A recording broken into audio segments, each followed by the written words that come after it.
খুলনায় নিজের স্ত্রীকে পরপুরুষ দিয়ে ধর্ষণ করার অভিযোগ উঠেছে। ঘটনাটি ঘটেছে খুলনা জেলার খানজানালী থানায় পাড়িয়ারডাঙ্গা এলাকায়।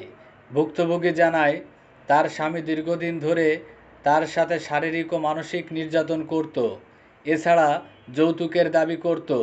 যৌতুকের দাবি পূরণ করতে না পারায় গত 2 দিন আগে আমাকে পরপুরুষ দিয়ে ধর্ষণ করিয়েছে। আমার সংসার জীবনে 2 বছরের একটি সন্তান রয়েছে। এছাড়া আমি 3 মাসের গর্ভবতী। আমি প্রশাসনের কাছে সুষ্ঠু বিচার দাবি করছি। তিনি আরও জানান, জরিনা নামে এক দুষ্কৃতিকারী মহিলা তার স্বামীর সকল অপকর্মের ইন্ধনদাতা। নেশাদ্রব্য কিনে জরিনা বেগম তার স্বামীকে পৌঁছিয়ে দেয়।